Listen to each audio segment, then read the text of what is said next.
Welcome back, everybody. It is 8:30 on a Wednesday morning. Live look at the Capitol Dome today. Kase had one of the most recognized voices in the world. And the countdown begins. Number 40. Kase, could you please play Waiting for a Girl Like You from Mark to Barb so she knows she's worth the wait?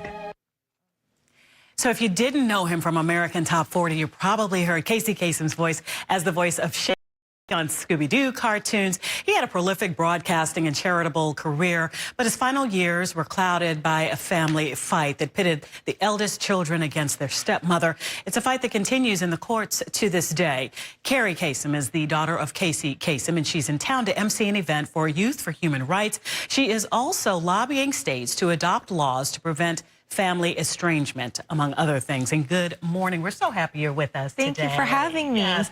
And listening to that, it takes me right back to, my youth and being a young adult and enjoying your father for many years. Thank you. For many years.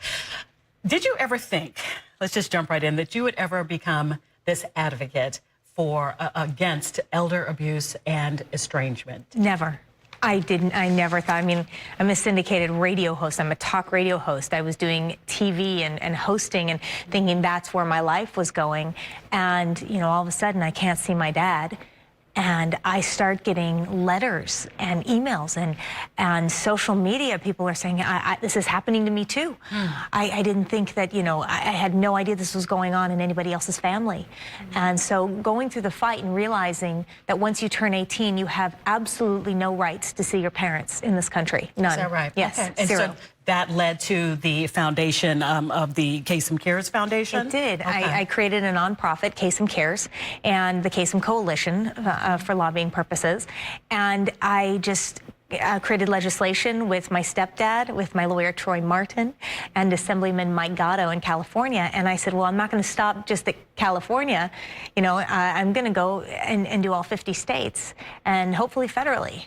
Maryland is one of the states of 13, I believe, that have adopted legislation. Just passed 2 days ago. Just passed. Congratulations for that. Thank you. Okay, so exactly what does the foundation look to stop? Because we talked about estrangement, but we all saw it play out in the press right. that your father's health allegedly was failing and you weren't able to be in touch with him. Tell us how it played out, but more importantly, how it helps others. Well, what the legislation does is just allow a judge to rule on visitation without going through an entire fight over guardianship or power of attorney, which can cost, in California, hundreds of thousands of dollars.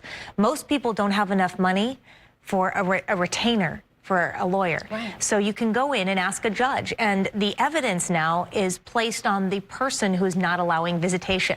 And it can't be hearsay. Oh, these kids are bad. Oh, these kids just want money. Oh, these kids upset the person. No, where's the evidence? Right. And so that's it. It's also if someone dies, where they're buried. If the parent is sick and they're in the hospital, then the caretaker must tell the family. Well, so with your personal story and your stepmother, Jean, your personal story is you were not involved in any decisions like that with your father. Is that where you found yourself? Oh, well, we were completely blocked. And it wasn't just us kids. It was all of his friends, all of his family members, his brother. Nobody could get through. His phone was given away. His staff was fired.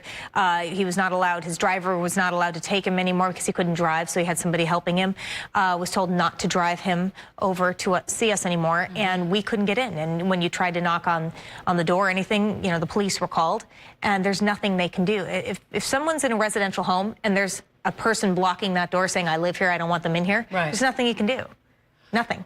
Kerri, what happened in the end? Were you able to see your father before he passed? I won an impossible fight. I won a fight that every single person, including my own lawyers, told me I would never win. I won guardianship over my father. His human rights were violated, and this is why I work so hard with Youth for Human Rights.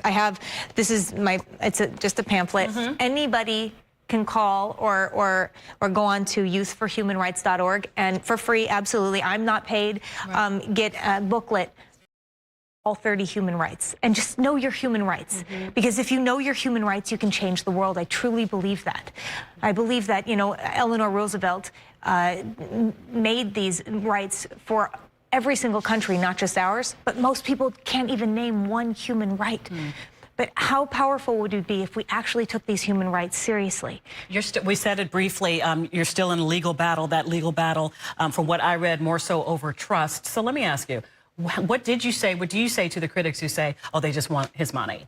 You know, we've never asked for money. For 5 years, she went after ours. My dad left us a trust. She came after that trust. She went after that trust before he died. She's the one after money. We want her in jail. They wouldn't prosecute her, so we're going civilly. And it's, you know, so it continues. It continues. We have a wrongful death suit, and hopefully it will. We will be going to trial very soon. There's not one person that has not come out who was one of my dad's friends, a family member, who hasn't come out and said, "We support you. We will be there. Here's my testimony." And it's overwhelming. There's so much evidence and so many people who've come forward that we don't even have to take the stand. We just let them talk. We let them talk about the abuse. We have to let you go, Kerri, but for those who are watching and they say, you know, not to this magnitude, not these national headlines, but we're in this as well, how can they get in touch? What should they do? I have a hotline. It's kasemcares.org. So if you are unable to see your parent, if you're being blocked, please call us. We have legislation in certain states, but we also have the Bill of Rights. It's a bill that can allow you to see your parents if they're in a hospital or in a nursing home. So please go to kasemcares.org and we can help. Things you never thought you would be involved with or think about it until you get to that point. Sorry that we met you this way. Thank you for being in Washington. Thank you so much. Summit. Kerri Kasem is the founder of Kasem Cares Foundation. Thank you. Thank you. Okay. Tucker over.